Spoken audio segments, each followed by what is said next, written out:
시청자 여러분 안녕하십니까? KBC 특별대담의 정지영입니다. KBC 광주방송은 20대 대선을 앞두고 지역민들의 선택을 돕기 위해 민주당 대선 주자들과 연속해서 대담을 진행하고 있습니다. 오늘은 그 두 번째 시간으로 이낙연 후보자를 모셨습니다. 이 후보님 안녕하십니까? 네, 안녕하세요. 먼저 민주당 경선 통과를 축하드립니다. 네. 시청자분들에게 인사의 말씀 부탁드릴게요. 네, 광주 전남 시도민 여러분, KBC 광주방송 애청자 여러분, 이낙연입니다. 여러분 아시는 대로 저는 광주 전남이 낳고 길러주셨습니다. 이제 내년 대통령 선거에 나서기 위해서 이 자리까지 왔습니다. 가장 잘 준비된 후보, 가장 민주당다운 후보로 이낙연 이렇게 자부합니다. 여러분 많은 성원, 지지 부탁드립니다. 네, 알겠습니다. 코로나19가 확산되면서 다음 주 그 TV 토론 취소가 됐죠. 뭐 경선 일정도 일부 좀 조정이 될 것 같다는데요. 이렇게 조정이 되면 이 후보자님한테 좀 유리한 환경이 조성되는 거 아니냐? 일부에서 그렇게 이제 분석도 해요.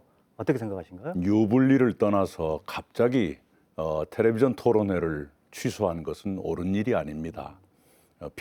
대면 접촉도 안 되는데 TV 토론도 안 된다 그러면 국민들은 무엇으로 판단할 것인가? 더구나 경선 일정의 조정 없이 그보다 먼저 TV 토론 취소부터 발표한 것은 일의 순서가 잘못됐다 이렇게 지적하고 있습니다. 네, 알겠습니다. 최근 여론조사를 보면 지지율이 굉장히 급등하고 있어요. 혹시 이렇게 그 유세를 다니면서 체감을 하시는가요? 네, 지지율이 오르고 있구나. 우리 시도민들 포함해서 많은 국민들께서 저를 다시 보고 계시는구나 하는 걸 실감하고 있습니다. 네. 왜 이렇게 올랐을까요? 우선은 TV 토론의 영향이 컸다고 생각합니다. 몇 차례 TV 토론을 통해서 우리 국민들께서 후보자 여럿을 비교할 수 있게 되고 또 그동안에 평소에 못 보던 후보자들의 진짜 모습을 보시게 되면서 판단을 더 합리적으로 하고 계시는 것 아닌가 이렇게 생각합니다. 네, 전국 방방곳곳을 지금 돌아다니고 네. 계실 텐데요. 앞으로 어디를 또 누구를 주로 만나실 계획이신가요? 전국을 다 다녀야죠. 지금으로는 호남을 조금 더 중요시하고 있습니다만 많은 국민들을 뵙고 싶은데 코로나 상황이 위중해져서 그것이 만만치 않을 것 같습니다. 네, 지지율이 상승하면서 또 견제도 좀 강해졌어요. 네. 대선 경선의 전선이 반 이재명에서 반 이낙연으로 급변했다 이런 예. 이야기가 나오고 있는데 지금의 대선 경선 분위기 어떻게 평가하시는가요? 글쎄요, 동지들끼리 제 지지도가 오른 지 2, 3일밖에 안 됐는데 벌써 그걸 못 참아서 헐뜯고 흠잡고 하는 게 조금 아쉽네요. 그러지 않았으면 좋겠고요. 지지도라는 건 늘 오르락내리락 하는 거니까 좀 느긋하게 보면서 점잖게 대처했으면 좋겠다 이렇게 생각합니다. 네, 그 후보님의 바람과는 반대로 최근에 좀 거친 말들이 좀 오가고 네, 있어요. 예. 이재명 후보 측은 본인의 주변부터 좀 살펴라. 이 추미애 후보는 빵점 대표 아니었냐 예. 이런 평가를 했던데 그 부분에 예. 대해서는 어떻게 생각하십니까? 제가 대표할 때 문재인 대통령께서는 당정 관계가 환상적이다 이런 말씀을 하셨습니다. 빵점 대표가 당정 관계를 환상적으로 만들 수 있겠습니까? 추미애 대표 말씀이 옳다면 대통령이 잘못 보신 거지요. 그렇게 말씀하시는 건 옳지 않고요. 그 다음에 주변 살피고 검증 철저히 해야죠. 환영합니다. 네, 특히 그 추미애 후보는 검찰 개혁에 대해서 당 대표 시절 때 네. 말씀하십니다. 검찰 개혁에 대해서 너무 적극적이지 않은 모습 아니었냐 이런 비판에 그에 대해서 지도부를 함께 구성하고 검찰 개혁을 전담했었던 당시의 두 분 최고위원이 추 대표의 말씀을 비판하고 있죠. 네. 네. 이렇게 경선을 치르다 보면 이제 검증과 네거티브가 이제 혼재되면서 네. 이제 과열되기 네. 일수거든요. 어떻게 대처하실 계획이신가요? 저는 결코 이렇게 함께 거칠게 하지는 않겠습니다. 지금도 저는 거칠게 하지 않고 있고요. 선을 넘지 말자는 말씀만 하고 있습니다. 네. 후보자들 간의 사안에 대해서 일부 입장차가 지금 점점 이제 드러나고 있어요. 특히 윤석열 후보의 검증 범위에 네. 대해서 크게 극명하게 갈리는데요.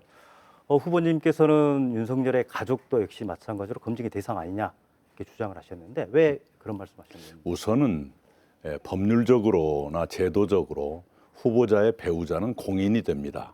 예산이 나가게 되고 비서가 따라 붙고 차도 제공이 됩니다. 그러면 당연히 검증의 대상이 되는 것이고요. 그 가족 또한 국가의 얼굴이 되기 때문에 국민들이 관심을 가지고 알고 싶어하는 것은 당연한 일이죠.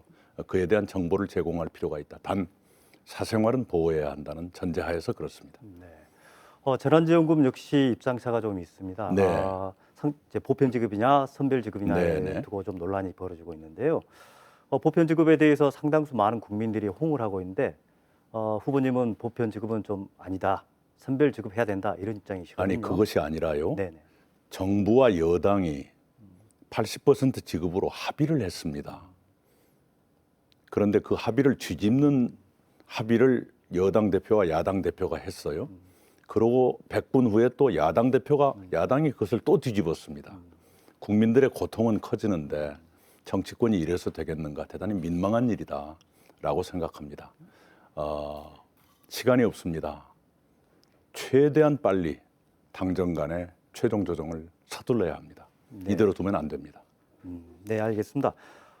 이 정세균 후보와는 상당히 많은 이제 공통점을 좀 네네. 지녔어요. 호남 출신인데다가 이제 문재인 정부의 총리를 네네. 역임했고 민주당의 정통성을 계승하고 있다. 네. 이런 닮은 점이 있는데 지난 3일 여의도에서 점심을 하셨어요. 어떤 이야기를 하셨는가요? 예, 그분과 저는 무슨 다른 공통점을 다 떼버리더라도 문재인 정부의 초대 2대 총리를 나란히 한 처지이지요. 그렇기 때문에 정권 재창출, 더 나아가서 성공적인 차기 민주정부의 출범을 위해서 특별한 책임을 가져야 하는 사람들입니다.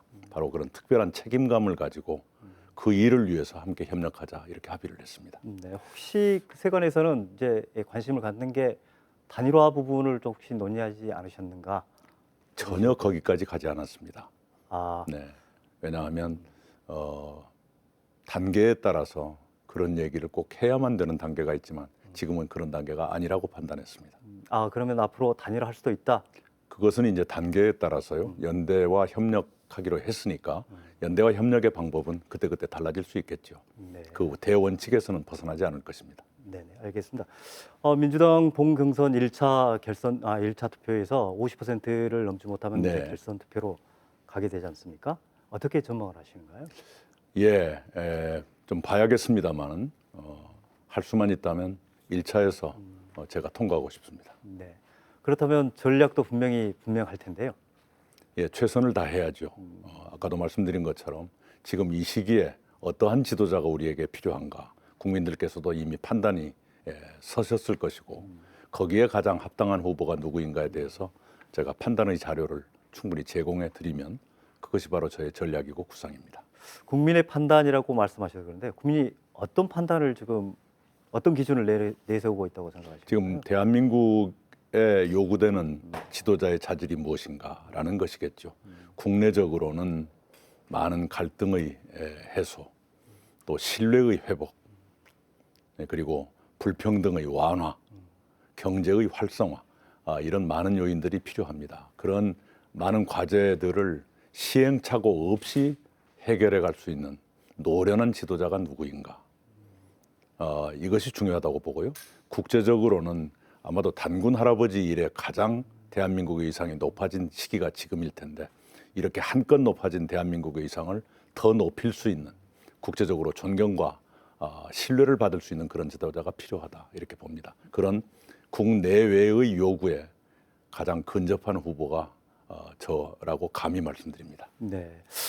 아무래도 당내 경선에서 지금 선두권을 달리고 있는 분이 이재명 후보와 네. 이낙연 후보님이십니다. 네. 그러다 보니까 두 분에 대해서 비교 평가하는 네, 네. 여러 가지 이야기들이 나오고 있는데요.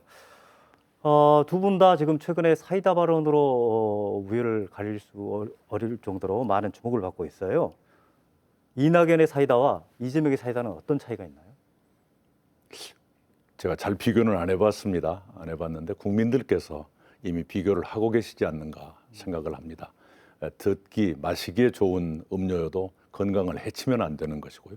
발언이 듣기 좋아도 책임이 있어야 된다. 그런 마음을 늘 가지고 임하고 있습니다. 네.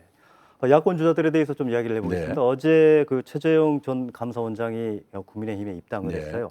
사퇴한 지 17일 만인데 네. 이 부분에 대해서 어떻게 평가하시는가요? 그분이 정해진 임기를 중단하고 밖으로 나올 때는 이미 그렇게 되리라 짐작은 했습니다만 이번 일련의 과정이 감사원 역사에 대단히 불행한 일이 될 것이다. 이렇게 생각합니다. 국가기관 중에서 특별히 중립성이 요구되는 기관이 검찰과 감사원인데 그 최고 책임자가 바로 그 중립성을 위해서 임기까지 정해놨는데 그 임기를 중간에 끊고 밖에 나와서 그것도 정치를 위해서 끊고 나왔다라고 한다면 감사원의 중립성에 대한 국민들의 신뢰가 무너질 것입니다. 감사원장이 바로 그 기관의 중립성에 대한 국민적인 의심을 만들었다는 것, 이건 불행한 선례가 될 것입니다. 네. 그런데 윤석열 전 총장은 아직 입당은 하지 않았으나 대선 출마를 공식적으로 선언을 했지 않습니까? 그럼 이 부분에 대해서는 어떻게? 네, 마찬가지죠. 마찬가지고요. 그리고 이것을 국민들께서 판단해 주셨으면 합니다. 평생을 검사만 한 사람, 평생을 판사만 한 사람, 이 국가의 최고 책임자가 되는 것이 바람직할까? 네, 판사와 검사는 매사를 유죄일까 무죄일까 이걸 중심으로 볼 거예요. 그런데 국정이란 건 그렇게 단순한 것이 아니지요. 그래서 훨씬 넓은 분야의 경험을 가지고 식견과 감각을 갖춘 사람이 국가의 운영을 책임져도 될까 말까 하는데 그렇게 지극히 좁은 범위의 경험만 가진 사람이 국가를 제대로 운영할 수 있을까에 대해서는 국민들께서도 많은 우려가 생기리라고 생각합니다. 네, 알겠습니다. 그럼 대선 공약을 여쭤보겠습니다. 네. 20대 대통령 왜 이낙연이어야 하는지 설명 부탁드립니다. 예, 저는 내 삶을 지켜주는 나라라고 하는 국가 비전을 이미 제시했습니다. 그 이유는 제가 많은 국민들을 만나 뵙고 있지만 많은 국민들께서 당신의 삶을 불안해하고 계십니다. 청년은 청년대로, 중년은 중년대로, 노년은 노년대로 모두 불안해하십니다. 그런 국민들께 그 삶을 좀 더 안심하고 영유하실 수 있도록 보호해드리는 것이 국가의 가장 기본적인 책무이겠다 이렇게 생각을 하고요. 그걸 위해서 두 가지의 큰 정책을 제시했습니다. 하나는 신복지라 해서 국민들의 최소한도의 인간다운 삶을 보장해드리겠다라는 것이고 또 하나는 중산층 경제라고 하는 것, 여러 가지 성장 전략을 통해서 중산층이 더 두터워지도록 하는 경제 정책을 펴겠다. 그런 두 가지의 수레바퀴, 두 개의 수레바퀴 위에 내 삶을 지켜주는 나라를 짓겠다. 이런 생각을 가지고 있습니다. 네. 이어서 여쭤보겠습니다. 방금 말씀하셨던 신복지의 구체적인 내용은 다시 한번 좀 설명을 부탁 좀 드릴까요? 예, 책이 한 권 정도의 분량입니다. 간단히 설명드리겠습니다. 우리가 1인당 국민소득 3만 달러 시대를 살고 있습니다. 그만큼 우리 국가가 커졌고 특히 대기업들이 잘하고 있습니다. 그런데 국민 개개인의 삶이 그만한 수준이 돼 있는가? 우리 국가 위상은 G8 세계에서 8번째 나라라고 이미 인정을 받고 있는 셈인데 국민의 삶도 국민의 생활도 세계에서 8번째 가는 정도인가? 그렇지 못할 겁니다. 더 구체적으로 말씀을 드리면 IT는 우리가 4만 불 시대를 살고 있습니다. 의료와 문화는 2만 불 조금 넘는 수준입니다. 노동, 교육, 환경은 2만 불도 못 되는 수준입니다. 그래서 우리가 3만 불 시대를 산다고 말을 내면 2만 불도 못 되는 그런 분야 또는 2만 불 살짝 넘는 데 불과한 그런 분야를 조금 더 올려서 국민들의 삶에서 그런 것을 체감하실 수 있도록 해드리겠다. 특히 인간으로서의 최소한도의 생활도 보장받지 못하는 국민들이 계시지 않도록 국가가 책임지고 보장해 드려야 한다. 그것이 신복지입니다. 네, 알겠습니다. 그 후보들 간의 복지 정책 경쟁도 상당히 치열한데요. 네. 이재명 후보의 기본소득 정책과 신복지의 정책의 가장 큰 차이점은 어디에 있나요? 기본소득은 부자건 가난하건 이 일을 하건 않건 똑같은 돈을 나눠주겠다라고 하는 것입니다. 그것은 크게 봐서 두 가지의 문제가 있습니다. 부자들에게 똑같은 돈을 주려면 가난한 사람들에게 갈 돈을 줄여야 될 겁니다. 그것이 과연 정의로운 것인가? 더구나 부자들이 가족 수가 더 많습니다. 그러면 사람 개인별로 주면 부자한테 돈을 더 준다는 얘기인데 그것이 과연 복지사회로 가는 길인가? 우리가 김대중 대통령, 노무현 대통령, 문재인 대통령에 쭉 이어오면서 우리의 복지 정책을 발전시켜 왔는데 우리의 복지 정책은 어려운 분들을 더 도와드리는 그런 기본 철학을 유지해 왔습니다. 그런데 기본소득은 바로 그 기본 철학과 배치되는 것이다. 그 유럽 복지사회, 유럽의 선진 복지 국가들도 전혀 채택하지 않고 있고 유럽의 선진 복지 국가들도 어려운 분들을 도와드리는 그런 철학에 입각하고 있습니다. 우리가 그 길로 가는 것이 옳다. 그것이 신복지입니다. 네. 그리고 이제 야당에서는 능력주의라 해서 능력대로 경쟁하면 될 거 아니냐라고 하는데 출발선이 같다면 그 말이 맞지만 출발선이 다르다 그러면 경쟁해서 결과가 어떻게 나오든 그건 공정할 수가 없는 것이죠.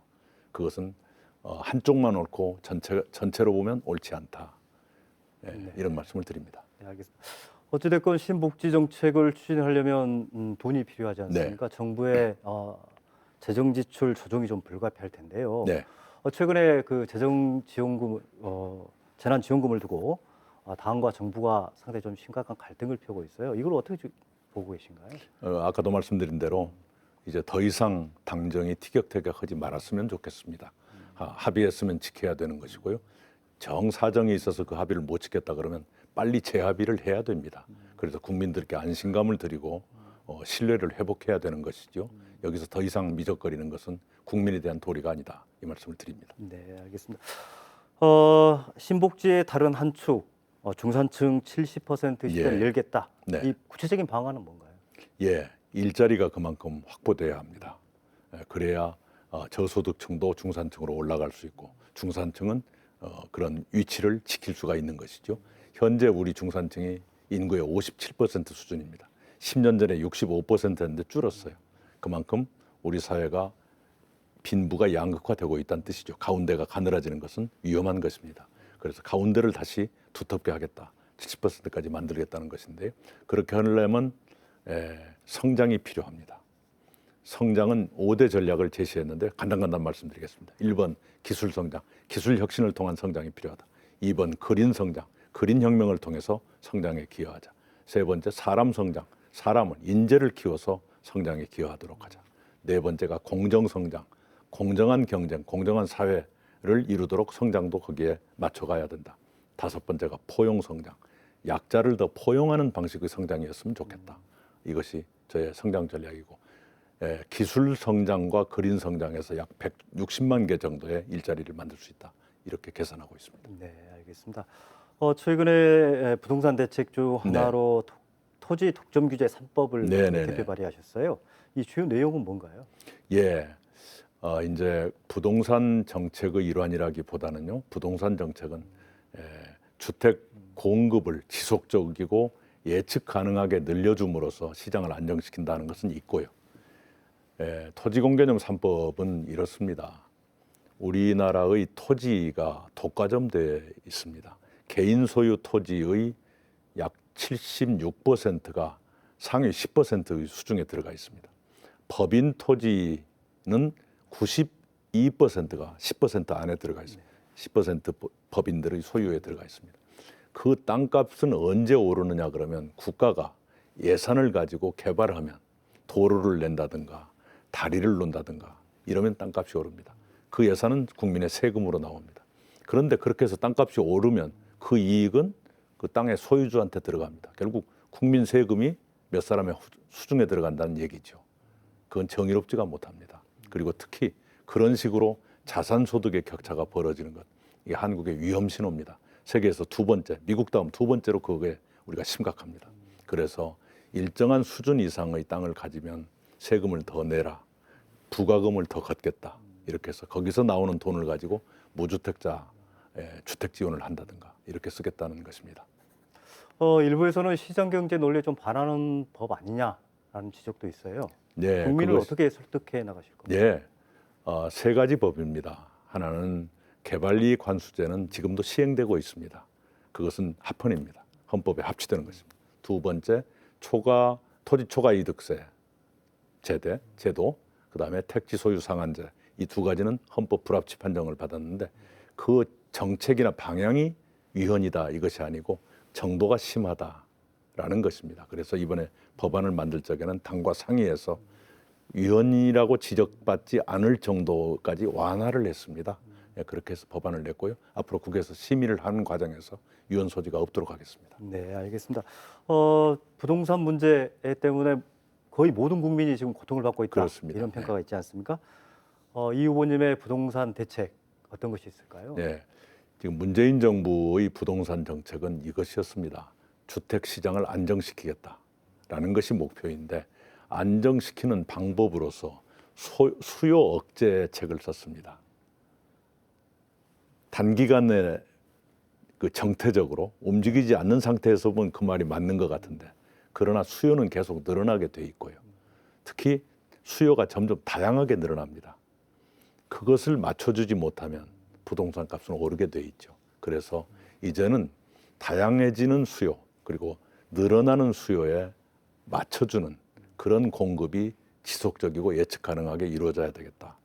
그걸 위해서 첫째는 2월 4일에 정부가 이미 발표했던 그 공급 대책은 차질 없이 추진하고 거기에 더 얹어서 1인 가구 전용 주택이라든가 청년이나 신혼부부를 위한 주택 공급 이런 건 더 늘려주고 그리고 이제 공공 임대도 늘려야 되는데 임대주택은 내 자산이 아닌 것 같은 느낌이 들어서 만족스럽지 못할 수가 있습니다. 그럴 경우에는 반값 아파트나 또는 50년 만기 모기지로 해서 다달이 갚아나가는 돈을 더 줄여드리는 그런 정책을 쓰면 주택 문제는 상당한 정도로 해결할 수 있겠다 싶고요. 주택 정책을 일관되게 추진하기 위해서 주택부를 아예 신설하겠다. 그런 정책도 내놓았습니다. 네, 알겠습니다. 헌법 개정 관련해서 좀 여쭤볼게요. 최근에 수도권과 지방의 균형 발전을 추진하는 근거를 담겠다라고 네, 말씀하셨어요. 예, 어떤 내용인가요? 예. 우리 헌법 개정을 했으면 하고요. 그리고 이제 5월에 제가 광주에 와서 기본권 강화와 불평등 완화를 위한 근거 조항을 헌법에 명료하게 두었으면 좋겠다. 토지공 개념의 근거 조항도 분명하게 하자. 이 말씀을 드렸는데 거기에 더 얹어서 균형 발전을 위한 근거 조항을 두고 그래서 균형 발전을 위한 하위 법령이 지금보다 훨씬 더 강력하게 될 수 있는 근거를 헌법에 두는 것이 좋겠다는 뜻입니다. 지금 상태로 해가지고는 수도권과 지방의 격차를 좁힐 방법이 없습니다. 웬만큼 정책을 써가지고는 그게 안 됩니다. 그래서 좀 더 헌법에 근거를 두면서 좀 더 강력한 정책을 취하는 게 좋겠다 이렇게 생각합니다. 그 공약에 맞춰서 지방 발전 정책도 지금 충실하게 지금 제시를 하고 계시죠? 예, 네, 어떤 내용인가요? 우선 광주 전남의 경우에는 세 가지를 말씀드리고 싶습니다. 첫째는 에너지인데요. 이미 광주 전남북 의원들 간에 호남권 에너지 경제 공동체라고 하는 구상을 합의했습니다. 제가 대표일 때 함께 했었는데 그걸 빨리 실행을 하고 싶습니다. 거기에 이제 한국전력이 허브로서 기능을 한다. 플랫폼 기업으로서 기능을 하겠다. 그리고 광주 전남이 재생에너지의 보고이기 때문에 함께하면 에너지 전환 시대의 주인공이 바로 호남이 될 수가 있겠다. 동아시아 슈퍼그리드의 중심지가 될 수 있겠다. 그런 말씀입니다. 우리 제가 지사 때 한국전력 사장님 조한익 사장님하고 에너지밸리를 만들면서 에너지기업 500개를 유치하겠다라고 했는데 최근에 통계를 보니까 501개 기업이 왔더라고요. 그걸 잘 살려서 우리 지역 경제에도 기여할 수 있겠다 하는 생각이고요. 두 번째는 관광입니다.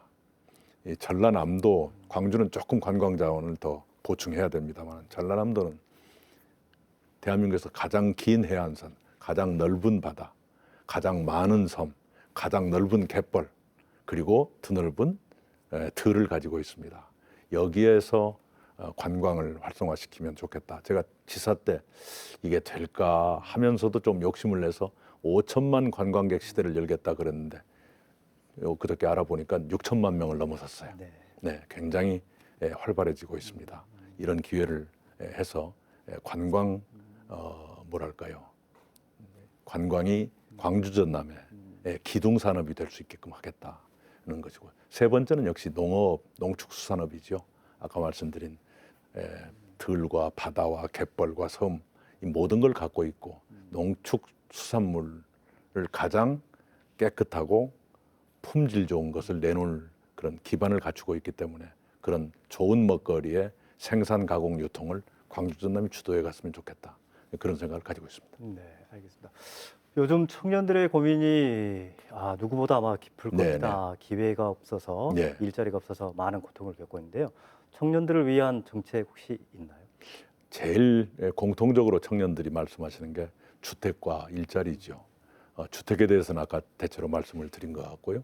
이 일자리도 아까 5대 성장 전략하면서 네. 기술 성장과 그린 성장으로 160만 개 정도 일자리가 나오겠다. 거기에 이제 돌봄 국가 책임제를 하면 돌봄 분야에서 그 돌봄과 우리 생활체육 지도자 같은 사회 서비스 분야에서 일자리가 꽤 많이 나올 수가 있습니다. 그렇게 하겠고요. 그런데 지방의 경우에는 인건비 보수가 좀 기대에 미치지 못하고 그래서 청년들의 눈높이에 맞는 직장이 적다. 또 기업들은 인력이 없다. 이런 상태인데요. 최근에 강원도에서 시행하고 있는 취직 사회 책임제. 그게 뭐냐 그러면 어떤 중소기업이 청년을 정규직으로 채용하면 다달이 100만 원씩, 1인당 100만 원씩 1년 동안 그 사업주에게 지원을 하겠다라는 것입니다.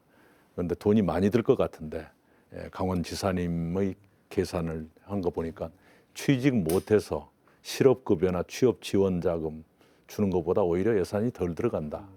그런 말씀을 하대요. 만약 그게 맞다면 해봄직한 얘기다 이렇게 생각합니다. 네. 앞서 우리 지역 저 발전 전략, 발전 공약은 잠깐 들어서요. 네.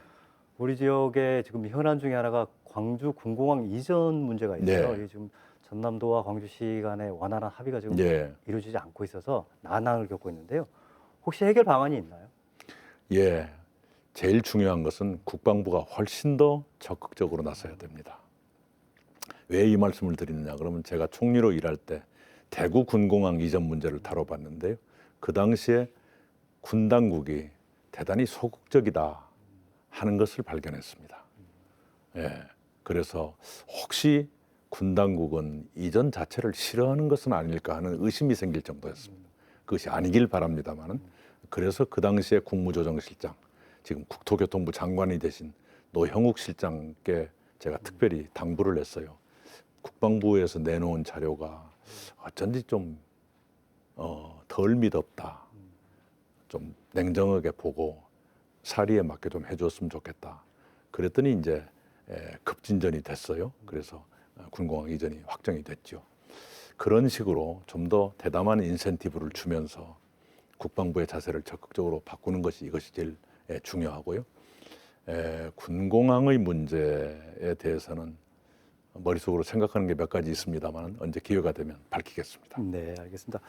주어진 시간이 거의 다 네. 된 것 같습니다. 마지막으로 우리 지역 그 시청자분들하고 지역민들에게 한마디 좀 부탁드리겠습니다. 예, 우리 시도민 여러분께서 늘 사랑해 주시고 걱정해 주신 덕분에 제가 나름대로 공직자로서 흠없이 성장해 왔다고 자부합니다.